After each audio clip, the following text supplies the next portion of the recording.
Mateus capítulo 25 e o verso 5 diz assim: e tardando o noivo, foram todas tomadas de sono e adormeceram.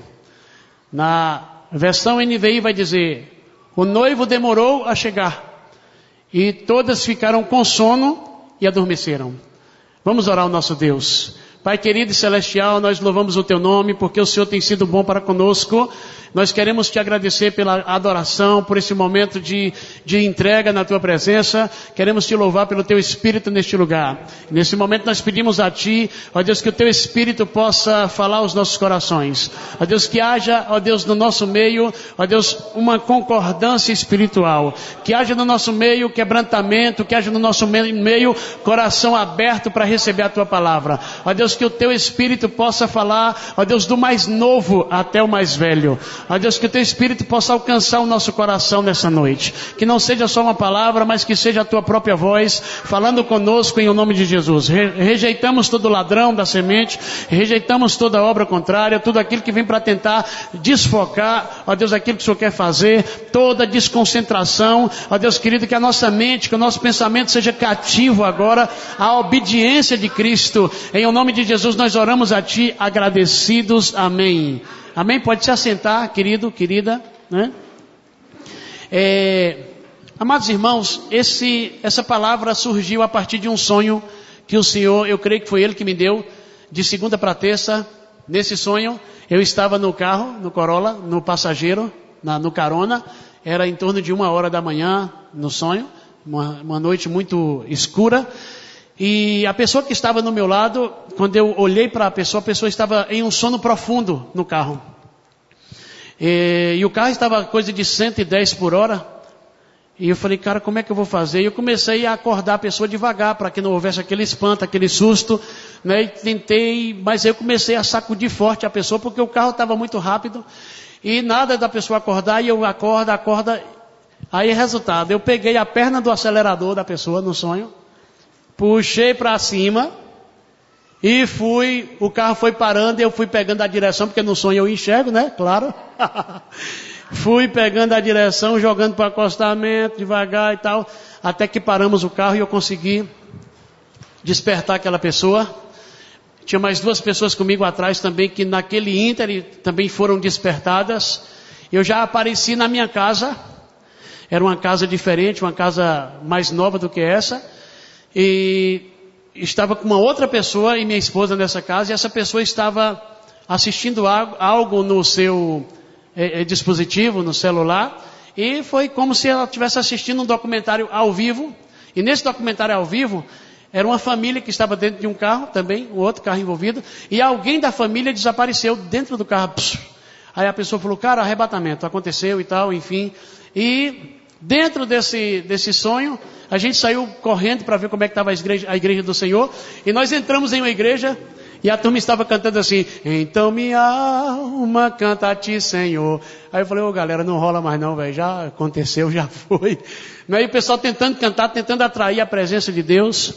E dentro desse sonho que o Senhor me deu, Ele me trouxe uma palavra que eu gostaria de repartir com você nessa noite, a respeito da noiva adormecida. Aqui nós temos, nessa parábola, uma noiva adormecida.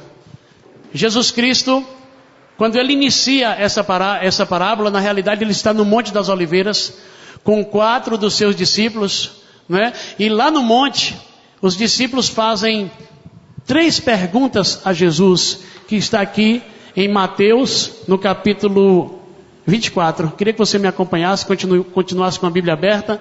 Mateus capítulo 24. Os discípulos, eles estavam interessados em saber em que tempo Jesus iria retornar, qual tempo Jesus iria voltar, porque no capítulo 23 de Mateus, Jesus tinha falado muitas coisas aos judeus, que eles seriam entregues às outras nações, enfim, Mateus 23 foi uma sapatada mesmo que Jesus deu na religião. E no capítulo 24, verso 1, os discípulos estão saindo e eles acham de chamar Jesus para mostrar as construções do templo. Mestre, que pedras bonitas. E aí Jesus, vocês estão vendo isso aí?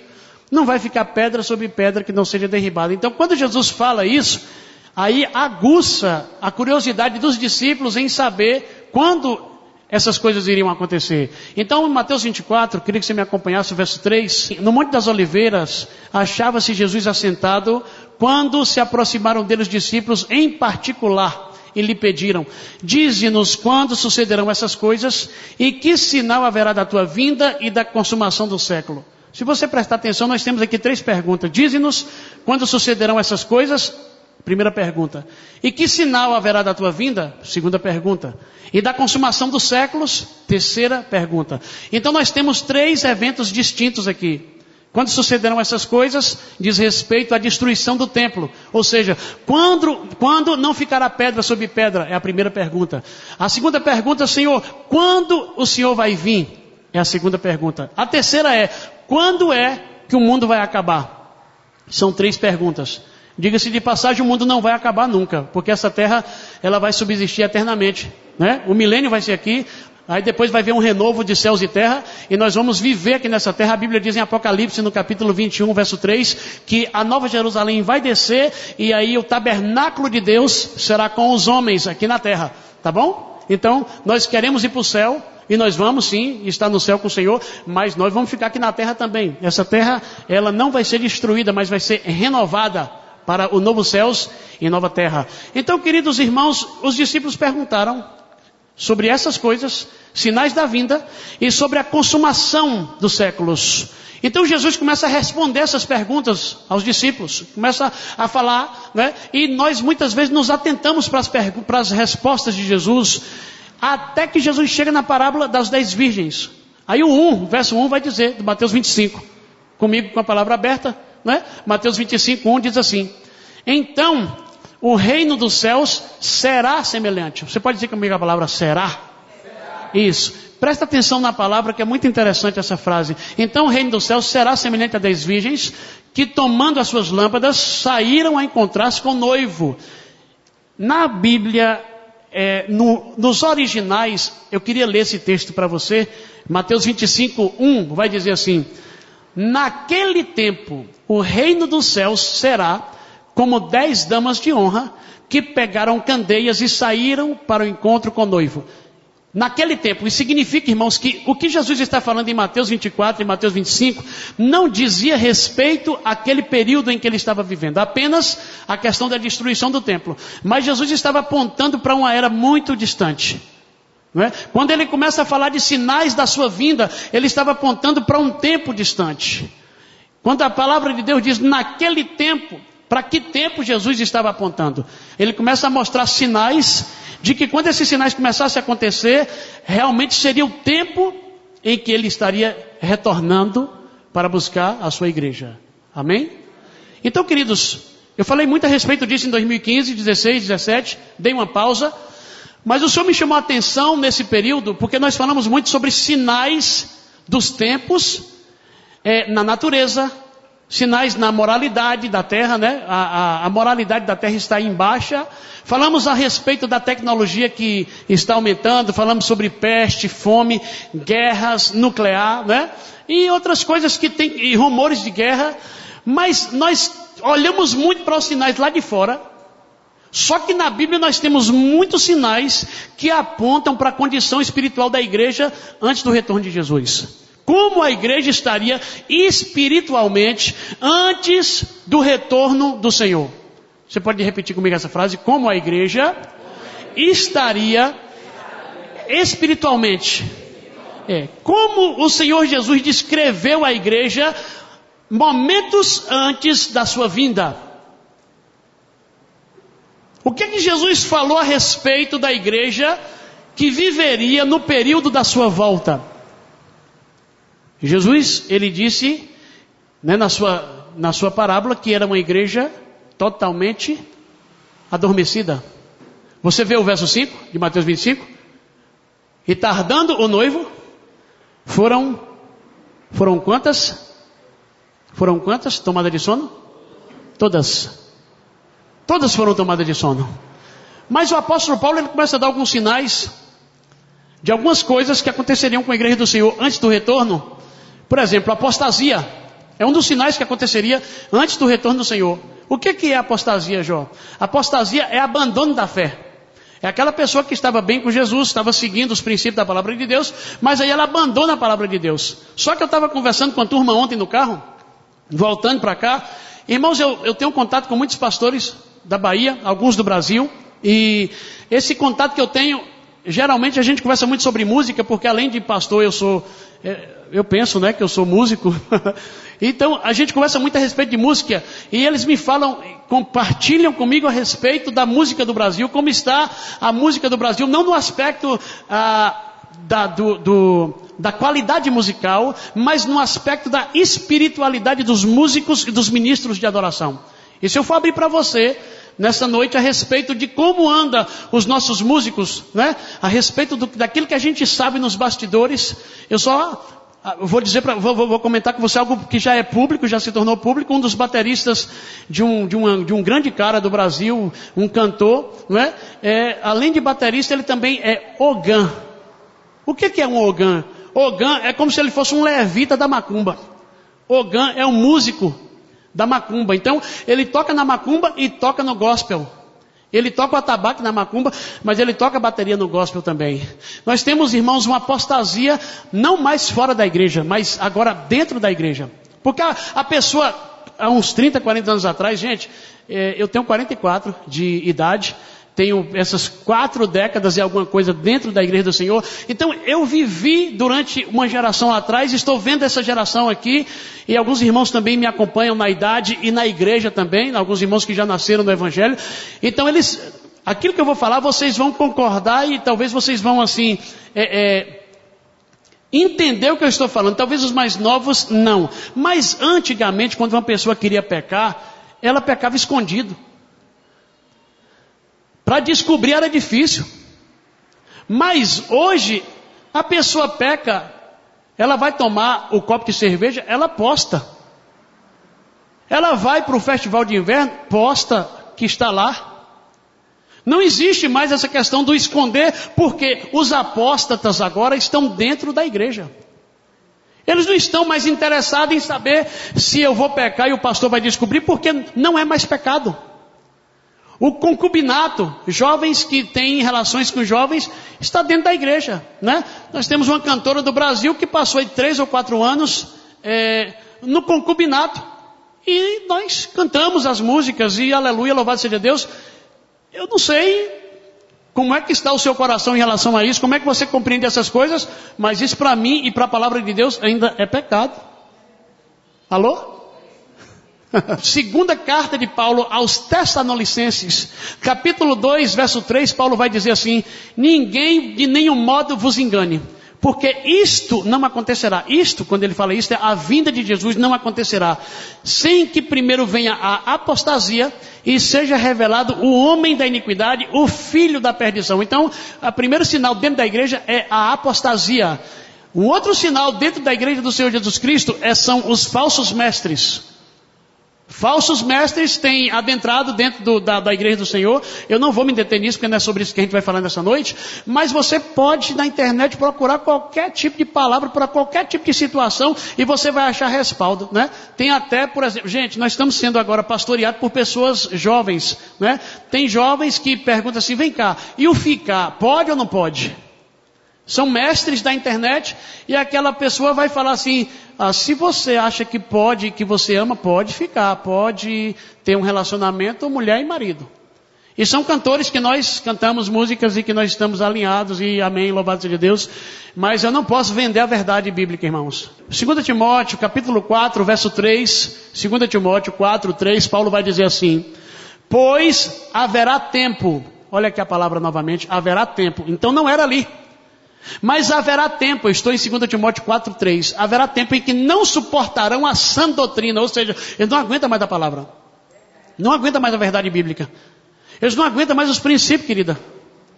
Você vai falar sobre a palavra já enjoou, já está enjoativa, você lê os mesmos versículos, falar sobre os mesmos princípios, pregar as mesmas verdades, já está enjoado para o povo, então nós temos que inventar novas revelações. Então aqui nós temos em 2 Timóteo 4,3, Paulo falando: pois haverá tempo. Você pode dizer comigo a palavra tempo? haverá, não ainda, não era aquele tempo, mas é agora, estamos nesse período, em que não suportarão a sã doutrina, pelo contrário, cercar-se-ão de mestres, segundo as suas próprias cobiças. O quê? Como é que é isso aí? Temos mestres para ensinar tudo que a gente quer ouvir, segundo os nossos próprios desejos. Você tem um desejo de quê? De pecar? Tem um mestre na internet ou em qualquer lugar que vai te dar uma palavra e te dar respaldo para que você possa pecar. Quer beber? Tem mestres na internet que vai falar que não é pecado beber. Quer continuar, né, no caso extraconjugal? Tem pastor que vai apoiar isso. Irmãos, eu ouvi uma história na sexta-feira indo para Itapetinga com uns amigos, e um amigo que estava no carro me contou uma história que é de arrepiar. Uma jovem, ela disse que Deus, ela estava sempre pedindo a Deus a oportunidade de ter um filho. Ela queria ter um filho. Gente, jovem da igreja. E aí, ela entendeu que ela não ia casar, mas ela queria ter um filho. E ela orou e ela disse que Deus permitiu que ela tivesse um filho, mãe solteira. E ela começou a orar pelo pai da criança. Daí a pouco ela encontrou um cara que também não queria casar, mas queria ter um filho. E aí os dois se juntaram, e a mulher está grávida, e conversando com a esposa desse amigo meu, falou: gente, eu não acredito na bênção que Deus me deu, hoje eu estou grávida, vou ter meu filho, mas não quero compromisso com o casamento. Aonde é que a igreja do Senhor está chegando? Por que isso está acontecendo, irmão? Porque a verdade não está sendo mais ministrada nos púlpitos, a verdade não está sendo mais falada, os púlpitos estão vazios das verdades de Deus. Nós precisamos ser, irmãos, incisivos, precisamos ser firmes nas verdades do Senhor. Está comigo? Amém? Então, cercação de mestres segundo as suas próprias cobiças, como que sentindo coceira nos ouvidos, ou comichão nos ouvidos, né? A palavra de Deus gera uma comichão, uma coceira no ouvido, quando a gente começa a falar a verdade, aí eu vou no banheiro, aí eu não aguento mais ouvir isso, eu já ouvi isso na minha infância toda, eu não quero mais ouvir essas coisas, e a gente começa a ficar assim agoniado na cadeira, porque a gente não quer mais ouvir, a gente quer ouvir coisa nova, nós queremos ouvir uma nova revelação que nos arrebate, irmãos, mas não tem nova revelação. Tem a verdade bíblica para que nós possamos nos despertar. Alô? Comigo? E outra coisa que apareceu, eu falei primeiro sobre apostasia, segundo sobre falsos mestres, e em terceiro lugar, falsas doutrinas. Nos últimos dias, nós estaríamos cercados de falsas doutrinas. Em 1 Timóteo, no capítulo 4, verso 1, Paulo vai dizer assim: ora, o Espírito, eu estou em 1 Timóteo 4, 1. Ora, o Espírito afirma expressamente que nos últimos tempos, você está pegando a palavra comigo, tempo? Eu estou te chamando a atenção porque os discípulos perguntaram a Jesus: que sinais haverá da tua vinda, da consumação dos séculos, né? Nós estamos falando sobre o fim dos tempos, como estaria a igreja neste final. Então eu queria que você prestasse atenção na palavra tempo. Então Paulo aqui em 1 Timóteo capítulo 4 verso 1 vai dizer assim: ora, o Espírito afirma expressamente que nos últimos tempos alguns apostatarão da fé, olha a apostasia novamente aqui, por obedecerem a espírito enganadores e a ensino de demônios. Então hoje nós temos, irmãos, dentro da igreja do Senhor, doutrinas de demônios. Isso não fui eu que falei, a palavra, Paulo que está falando aqui, espíritos enganadores, doutrinas de demônios. Agora, a doutrina de demônios, gente, ela vem com engano.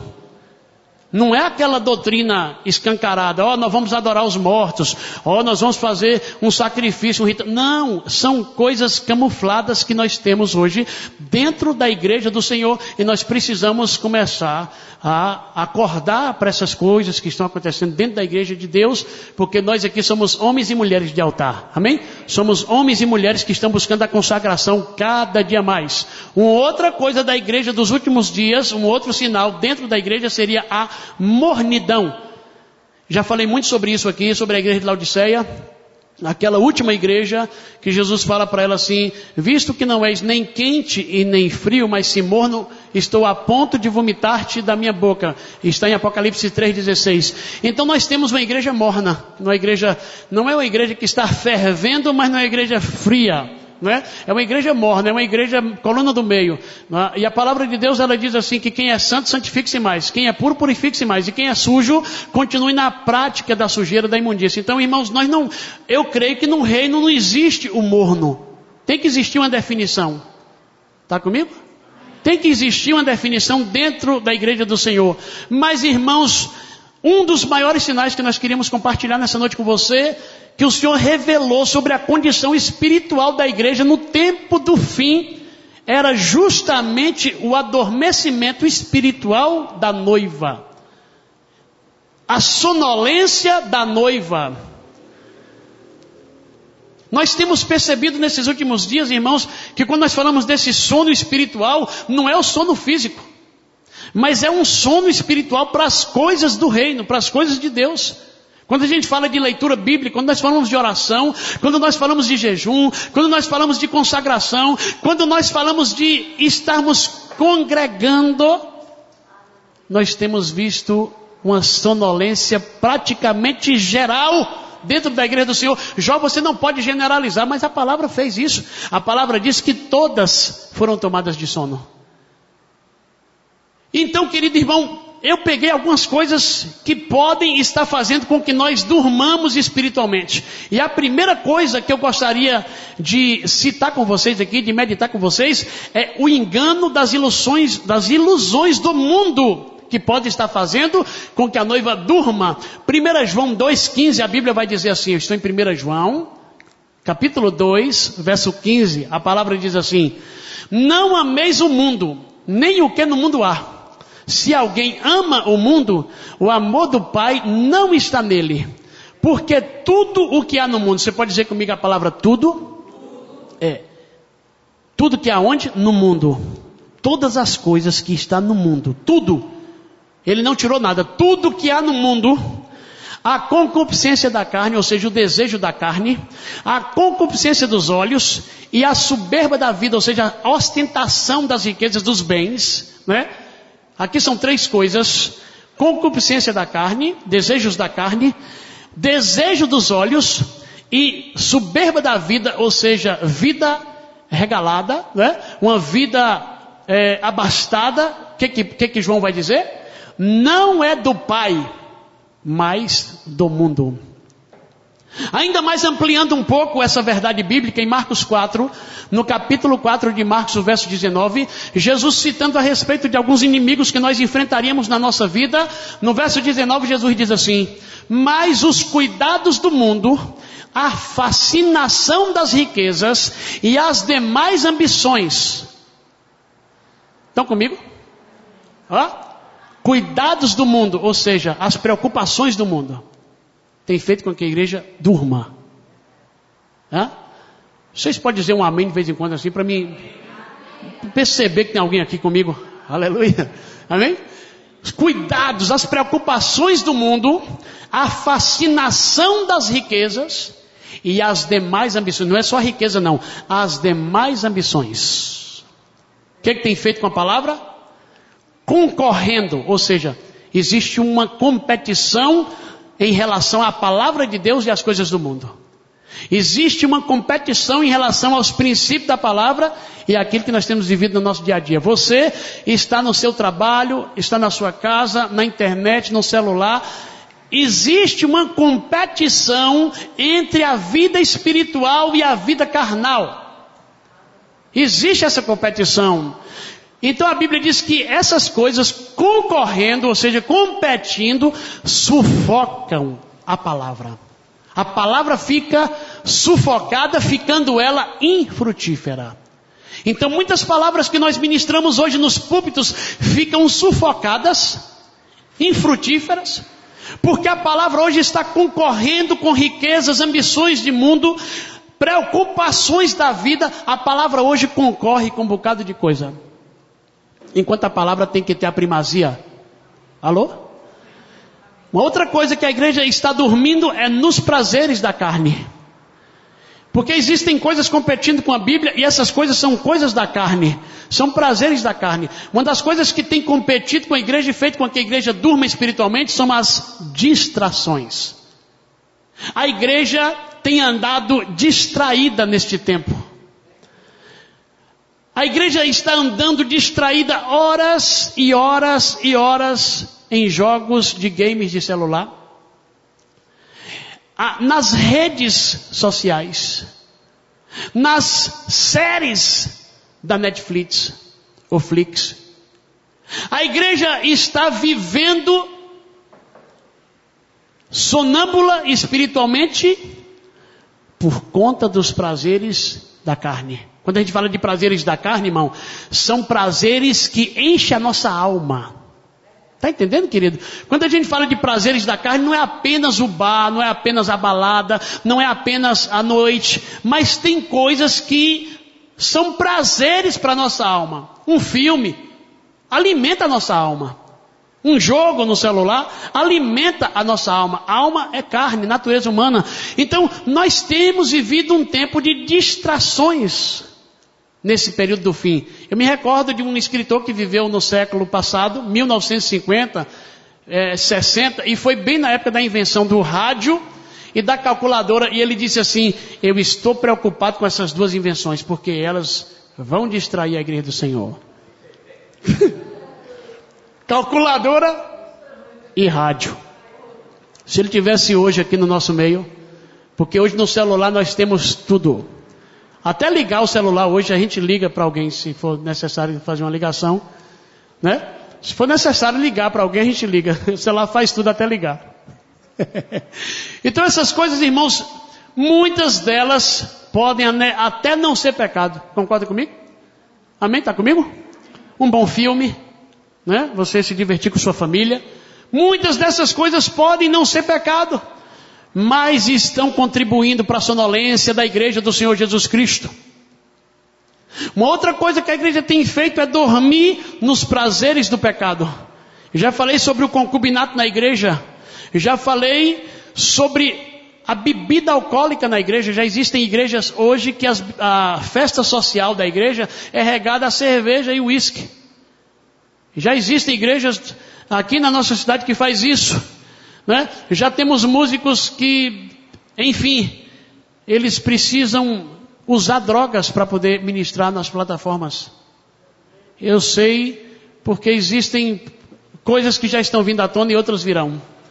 Coisas que já estão acontecendo e outras vão acontecer, porque o Senhor falou que aquele que usa de engano não vai permanecer na congregação. Irmãos, eu não vim para acusar a igreja hoje do Senhor, mas eu vim para mostrar para você o quanto nós precisamos tomar uma posição no sentido de nos levantar e de acordar espiritualmente. Está comigo? Nós temos músicos hoje, irmãos, falando de música, porque é a parte onde eu estou envolvido, músicos altamente envolvidos no secular e ministrando na igreja do Senhor. Né? Na nossa cidade aqui, praticamente a grande parte dos músicos, eles foram tocar no secular, e eles disseram assim: é só para trabalho, mas nós vamos continuar em Deus. Praticamente todos eles já acabaram com seus casamentos, não conseguiram vencer o mundo lá fora. Não existe essa história, irmãos, não existe essa coisa aí, tá?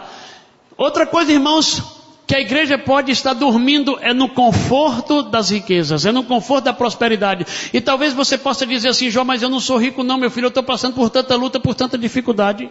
Mas, irmãos, essa geração é a geração mais abastada de todos os tempos. Eu tenho mais de 2 ou 3 sapatos. Eu tenho calça lá, umas 5 ou 6. Tenho blusa agora e as blusas floridinhas que a minha esposa vai lá e compra para mim.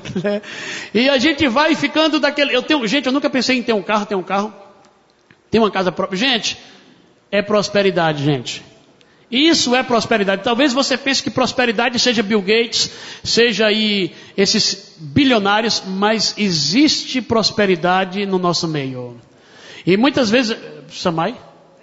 Amém, Samai. Obrigado, Samai. Obrigado. E muitas vezes, gente, nós estamos assim: ai meu Deus, eu queria tanto ter mais, eu quero só pagar minhas contas, mas aí vai pagando as contas. E hoje, quem é que pensava de a gente viajar e ainda andar de avião? E nós já temos essa possibilidade de fazer uma viagem de avião e de passar uma semana no resort. Você pensa que isso aqui é para todo mundo, irmão? Deus tem aberto portas para a nação brasileira. Isso é prosperidade. É pecado, Jó? Eclesiastes capítulo 5, verso 19, a Bíblia diz assim: quanto ao homem a quem Deus conferiu riquezas e bens e lhe deu poder para deles comer e receber a sua porção e gozar do seu trabalho, isso é dom de Deus. O que a palavra está dizendo? Deus deu fazenda para o homem.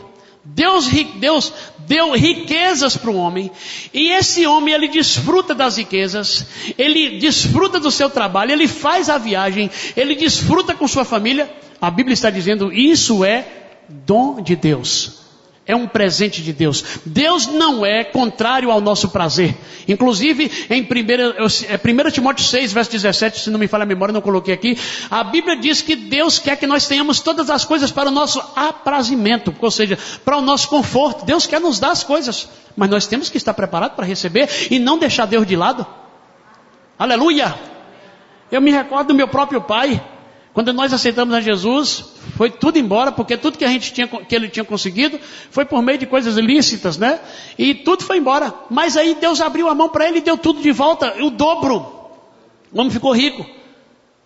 Mas aonde ele estava, onde ele via alguma situação precisando de ajuda, ele abria a mão e abençoava. E não se perdeu com um pouco de riqueza que Deus deu para ele, graças a Deus. Fechou a vida bem no Senhor. Soube fazer aquilo que Eclesiastes 5,19. A quem o homem Deus deu riqueza, bens, e ele desfrutou, é dom de Deus. O Senhor fez uma varredura na terra, procurando alguém, só encontrou um crente, Noé. Não é verdade? Só Noé e a casa dele. De toda a geração daquele período, só Noé era crente.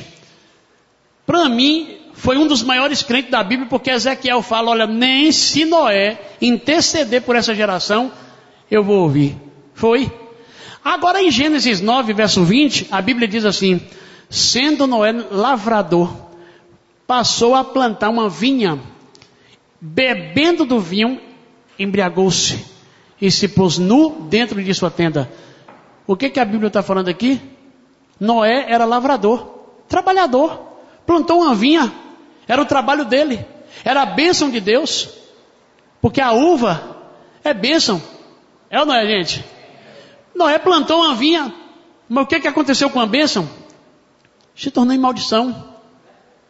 Então nós precisamos ter cuidado com aquilo que Deus está nos dando nesse período, né? Nós temos um outro homem, que a Bíblia o chama de homem segundo o coração de Deus. Quando ele fala de Deus, aqui no Salmos 27, o verso 4, a Bíblia diz assim, uma coisa peço ao Senhor e a buscarei. Olha só, a paixão desse homem aqui.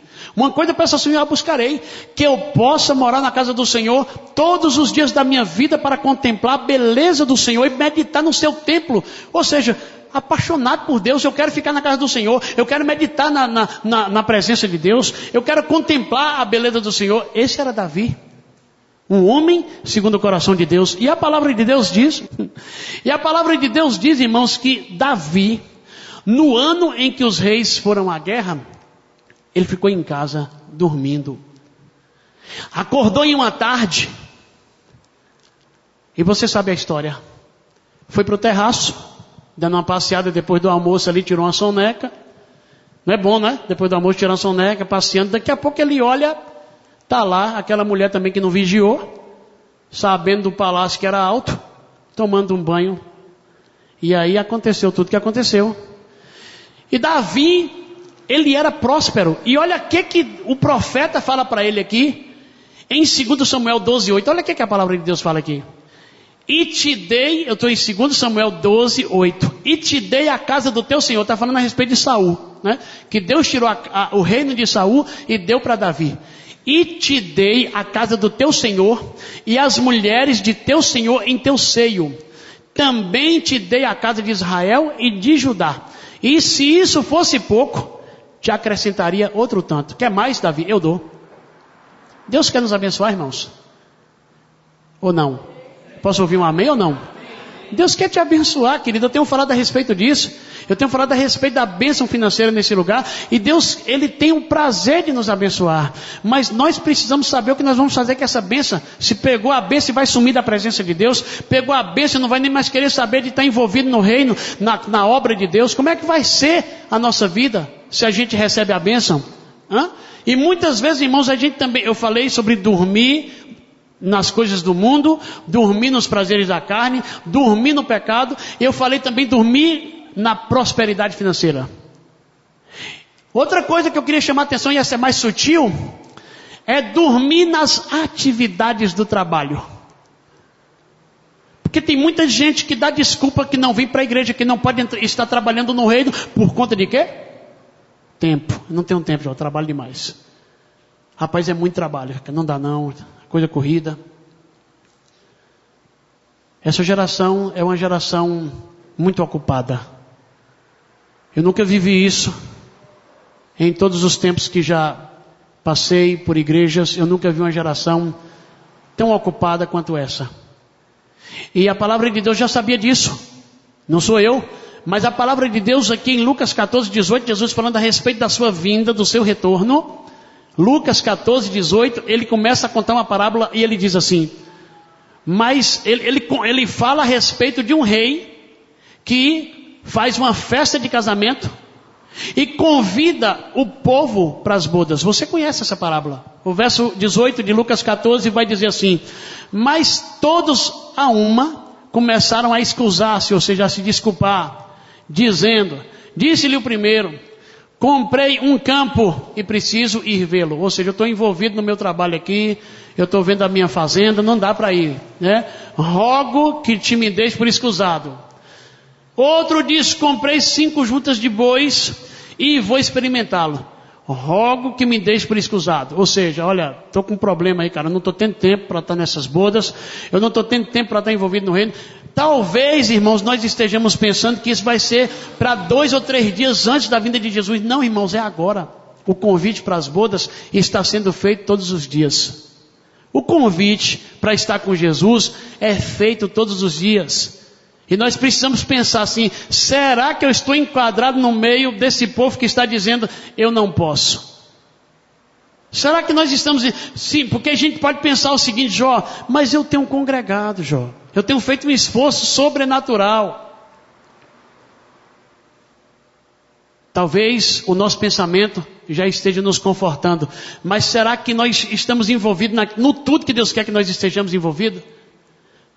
É uma pergunta para mim e para você nessa noite, para que nós possamos pensar a respeito. Verso 20 é algo mais sutil ainda. Eu estou em Lucas 14, tá? Verso 20. Ainda outro disse, casei-me e portanto não posso ir. Esse aqui nem desculpa pediu.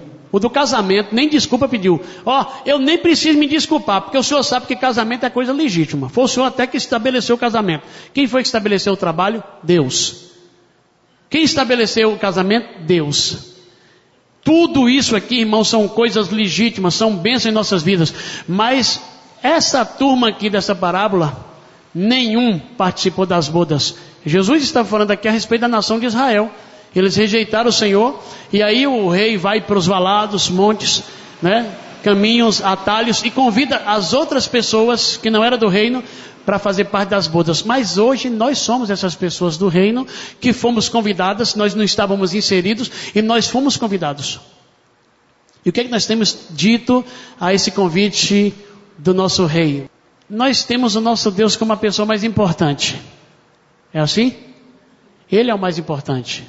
E depois de Deus, o que é mais importante para nós? Para mim é minha família.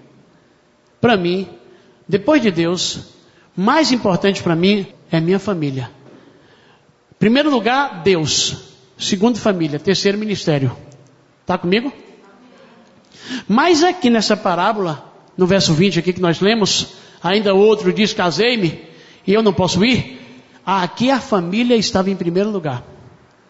Porque foi um convite de Deus. Se Deus está te chamando para a obra, se Deus está te chamando para o ministério, é Ele que está te chamando. João, mas minha esposa, meus filhos. O que ele fala aqui?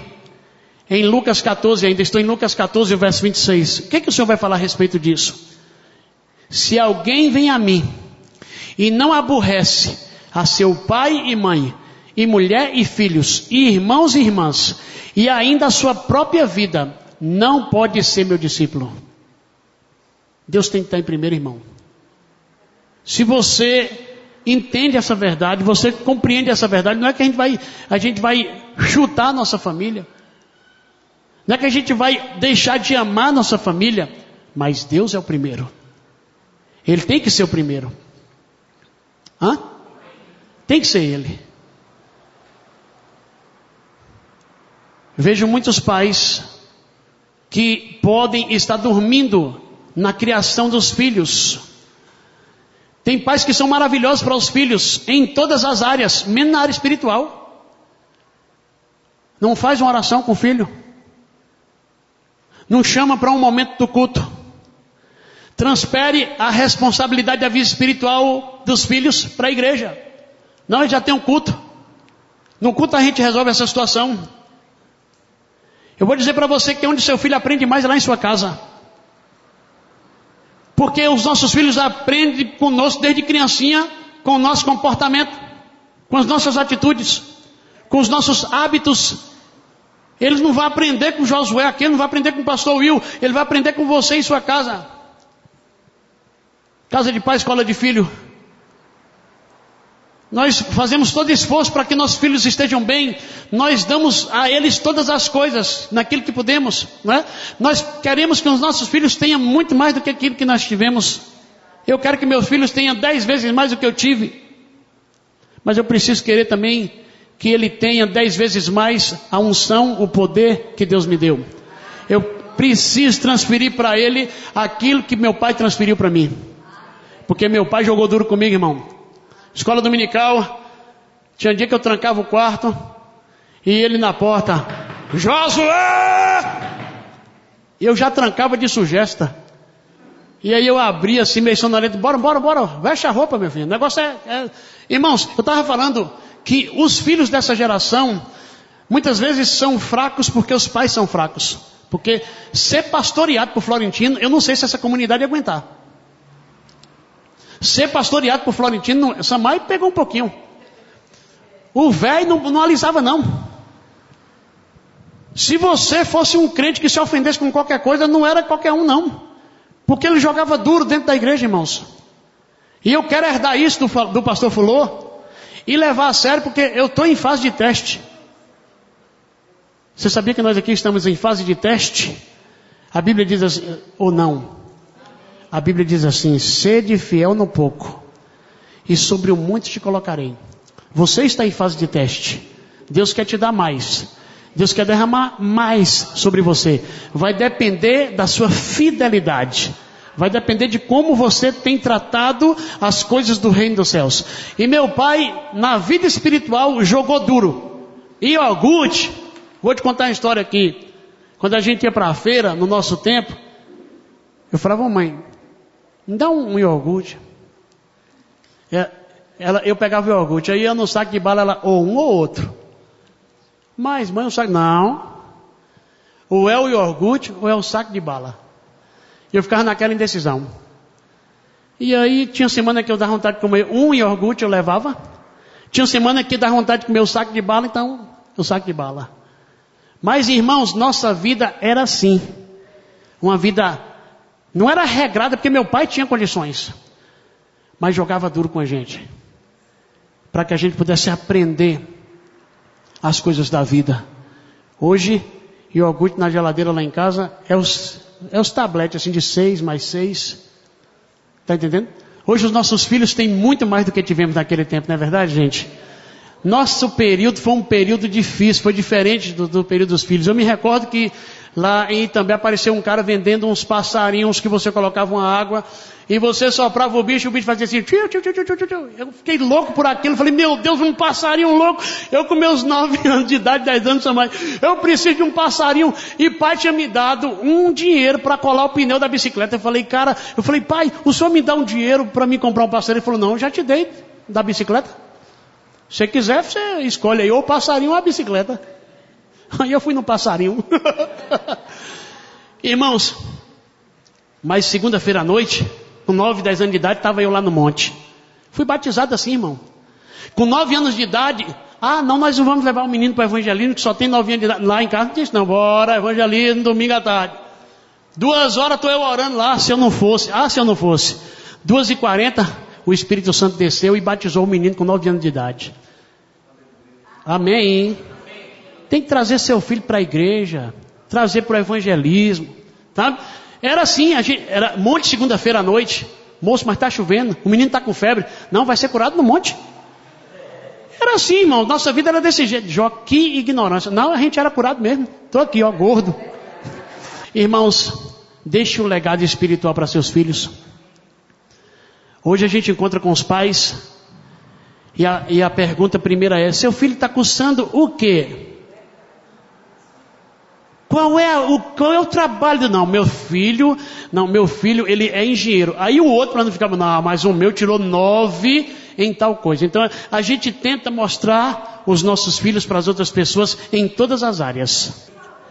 O valor é esse, minha filha. Você falou algo acertado, porque assim, trazendo para o evangelho, quando a gente se encontrava, meu pai tinha um prazer. Quando alguém perguntava para mim, não, Josué já está tocando guitarra na igreja, 9 anos de idade. Não, Josué foi batizado do Espírito Santo, está orando em língua e à torta e à direita. A conversa, irmão, era essa. Esse menino aí, quando pega a guitarra lá na igreja, meu Deus do céu, era isso. Mas hoje os princípios que nós queremos deixar para os nossos filhos são princípios de, muitas vezes, prosperidade. É pecado? Eu li para você que não. Que a quem Deus dá bens, e essa pessoa sabe desfrutar com sabedoria, é dom de Deus. Tá bom, querido? É para formar engenharia, é para ser o doutor, é para ser odonto, é para ser o que for. O que Deus planejou para seu filho, ele vai ser, e ele vai brilhar lá no trabalho dele. Alô? Amém? Mas prefira deixar para ele o legado espiritual. Aquilo que você recebeu de Deus, passe para o teu filho. Nós temos visto a igreja dormindo nessa área também. Vamos encerrar. Romanos 13, abra comigo. Romanos capítulo 13, verso 11. A palavra de Deus diz o seguinte: e digo isso a vós outros que conheceis o tempo. Olha novamente o tempo aqui. Já é hora de vos despertardes do sono, porque a nossa salvação está agora mais perto do que quando no princípio cremos. Cada dia que você acorda, a tua salvação está mais perto. Cada dia que você dorme e acorda, Jesus está voltando, Ele está mais perto de chegar. A nossa salvação está agora mais... Irmão, Paulo escreveu isso há quase 2000 anos atrás. E ele já disse, a nossa salvação está agora mais perto do que quando no princípio cremos. Então, irmãos, no princípio da sua caminhada, você começou andando com Jesus, eu vou dizer, você tem o quê? 20, 30 anos de crente em Jesus? A tua salvação está mais perto hoje do que naquele começo ali. Então, qual é o conselho de Paulo para a igreja em Roma? Despertai do sono. Acorda do sono. Verso 12. Vai alta noite e vem chegando o dia. Deixemos, pois, as obras das trevas e revistamo-nos das armas da luz. Andemos dignamente, como em pleno dia, não em orgias e bebedices, não em pudicícias e dissoluções, não em contendas e ciúmes, mas revestivos do Senhor Jesus Cristo e nada disponhais para a carne no tocante às suas concupiscências. Somos filhos do dia. Vamos deixar as obras das trevas de lado. Vamos andar honestamente, como a palavra está nos ordenando aqui, porque a nossa salvação está chegando. Nós somos filhos do dia. 1 Tessalonicenses 5, verso 5 diz assim: porquanto vós todos sois filhos da luz. Diga, eu sou filho da luz. Aleluia. Vamos mais uma vez? Filho da luz. Mais uma vez? Filho da luz. Você é filho da luz. Nós somos filhos da luz e filhos do dia. Nós não somos da noite. Eu estou em 1 Tessalonicenses 5:5. E filhos do dia, nós não somos da noite nem das trevas. Assim, pois, não durmamos como os demais. Pelo contrário, vigiemos e sejamos sóbrios. Amém? Irmãos, Paulo falando a respeito desse acordar, lá na sua epístola aos Efésios. Na sua carta à igreja de Éfeso, no capítulo 5, queria que você abrisse só esse texto comigo para nós encerrarmos. Eu queria que você lesse o capítulo todo em casa. Eu não vou ler aqui, mas Paulo vai falar a respeito de algumas coisas que estavam amortecendo a igreja do Senhor, estava fazendo com que a igreja do Senhor estivesse dormindo. Então o verso 3, Paulo diz assim, eu estou em Efésios 5:3, mas a impudicícia e toda sorte de impurezas, ou cobiça, nem sequer se nomeie entre vós como convém a santos. Irmãos, tem conversa que não deve nem ser nomeada entre nós.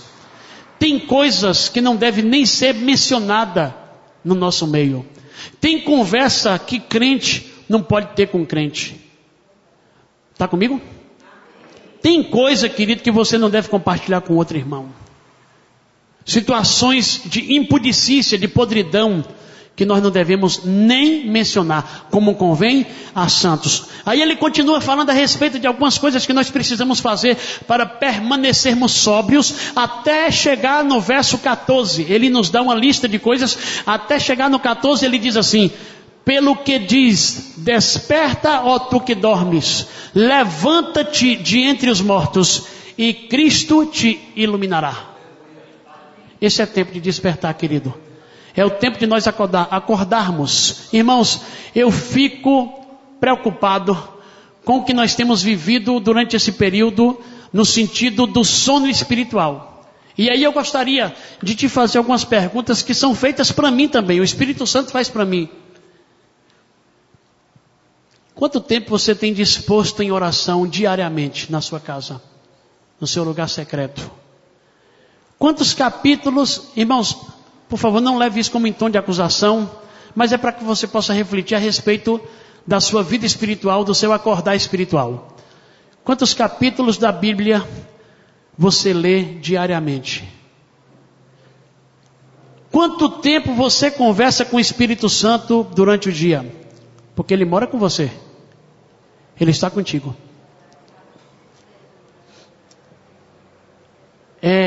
São perguntas que nós precisamos refletir, porque nós temos a riqueza de termos no celular, no tablet, no notebook, a Bíblia. Nós temos hoje a riqueza de termos um país laico que não proíbe o culto. E agora nós temos um presidente que, além de não proibir, está vetando ideologia de gênero e tudo mais. Estamos vivendo um tempo de paz. E esse tempo de paz pode se transformar em uma armadilha para nós. Por isso, querido, querida, a igreja perseguida no Oriente, eles oram por nós aqui no Ocidente, preocupado com a nossa prosperidade. Um pastor americano, conversando com um pastor africano, disse: nós temos orado e nos preocupado com a pobreza da África. O pastor africano disse ao pastor americano: nós também temos orado e temos nos preocupado com a riqueza de vocês. Irmãos, esse é um período do retorno de Jesus. A figueira já floresceu. A figueira completou 70 anos o ano passado, uma geração.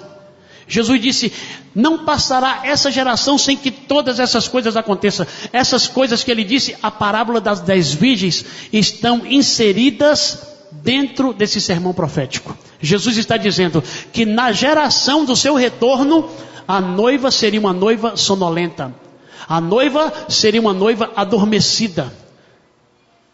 Irmãos, mensagens como essa, se fosse eu, ou Reinaldo, ou William, ou Joel, ou Sérgio que ministrasse aqui, não importa quem ministra, mensagens como essas, é aquela voz do amigo do noivo dizendo assim: eis o noivo, saí ao seu encontro.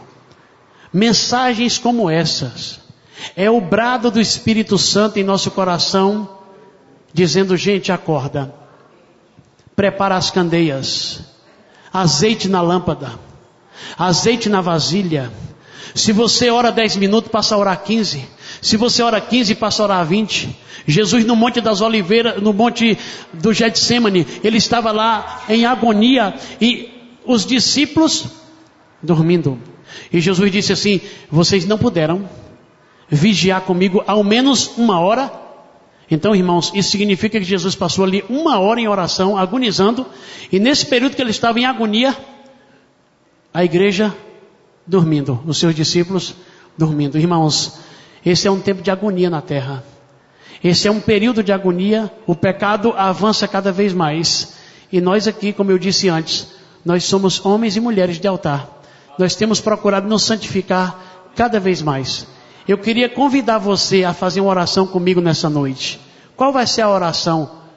Espírito Santo, em qual área eu posso estar dormindo? Eu quero que o Senhor me desperte. Vamos fazer essa oração? Espírito Santo, eu estou dormindo nos prazeres da carne, me acorda. Eu estou dormindo no conforto do meu lar. Eu estou dispensando mais tempo para minha família do que para o Senhor. Eu estou dormindo no conforto da prosperidade. Aonde eu estou dormindo, Espírito Santo? No pecado. Aonde eu estou dormindo? Nos prazeres do mundo. Vamos perguntar para Ele.